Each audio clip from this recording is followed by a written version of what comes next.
Can you get a security guard license with a criminal record? Maybe. A record doesn't automatically end your chances everywhere, but it can absolutely block you depending on your state, the charge, how old it is, whether your sentence is finished, whether your rights were restored, and whether you're applying for unarmed or armed security. There isn't one national answer. Security licensing is handled state by state, so someone who qualifies in one state might be denied in another. That's why generic advice can get people in trouble. Felony doesn't always mean banned forever, and second chance doesn't mean automatic approval. Most security guard license applications involve a criminal history review. In many states, that means fingerprints, a state background check, and sometimes an FBI background check. California, for example, requires security guard applicants to go through criminal history checks with both DOJ and FBI, so don't lie on the application. If the form asks about convictions, answer truthfully. If you hide something and the background check finds it, now you don't just have the old charge to explain, you've also created an honesty problem. The state usually won't treat every offense the same. A minor case from 10 or 15 years ago usually isn't viewed the same way as a recent robbery, assault, burglary, fraud, weapons charge, or theft-related conviction. That's because security guards are trusted around people, property, keys, access cards, buildings, etc., and sometimes vulnerable people. So if your record involves violence, theft, dishonesty, abuse, stalking, drugs, or breach of trust, expect extra scrutiny. Time matters. A conviction from last year is usually a bigger problem than a conviction from 15 years ago, followed by steady work, no new arrests, training, references, and a clean record. A lot of licensing rules look at whether the conviction directly relates to the job or creates an unreasonable risk. New York's Article 23A is one example of that kind of framework. It looks at factors like direct relationship, public safety risk, time passed, seriousness of the offense, age at the time, and evidence of rehabilitation.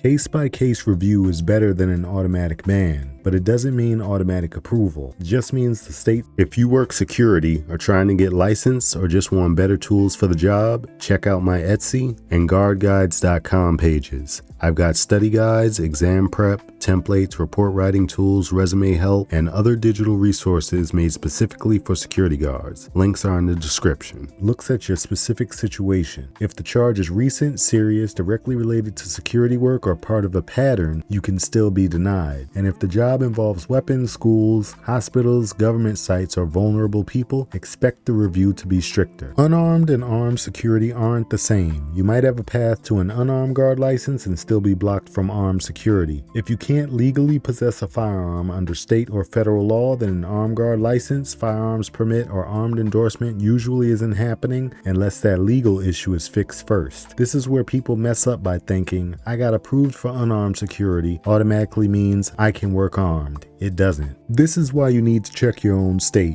Florida is strict. Its security officer handbook says a felony conviction can disqualify someone unless 10 years have passed since final release from supervision and civil rights have been restored. Other states may use a more case-by-case system, but that still doesn't mean approval is guaranteed. There's also movement against broad lifetime bans. In 2026, a Philadelphia court ruled that Pennsylvania's lifetime ban on many people with convictions working as private unarmed security guards was unconstitutional and couldn't be enforced in Philadelphia. But don't stretch that too far. That doesn't mean every person with any record can work security anywhere. It means blanket bans are being challenged, especially when old or unrelated convictions are treated like permanent disqualifiers. So, if you've got a record and want to work security, don't guess. Go to your state's licensing agency and read the disqualifiers yourself. Don't rely on a training school, recruiter, or random comment online. Get your own record if you're not sure what's on it. People misremember charges, dates, dispositions, sealed cases, dismissals, expungements, and whether something still shows up on fingerprints. Then gather your paperwork. Court dispositions, proof probation or parole was completed, proof fines or restitution were handled, sealing or expungement orders, certificates of relief or good conduct if your state has them, work history, training, and references. Also, ask if your state offers a pre-application review or preliminary determination. Some states let you find find out whether your record is likely to disqualify you before you spend money on the full process. At the end of the day, a criminal record can hurt you, but it doesn't always finish you. The newer, more serious, and more job-related the offense is, the bigger the problem. The older, more minor, more unrelated, and better documented your rehabilitation is, the better your chances. Be honest, check your state's rules, and don't spend money until you know what the licensing agency actually requires. I'd like to thank my current channel members, Security Officer John, Jojo, Argamiro Lares, Terrell Staten, and Windblend for their support. If you'd like to support the channel directly, consider becoming a member for perks like emojis, member-only videos, member shoutouts, and early access to videos. Don't forget to like and subscribe for more Guard Guides, and be safe.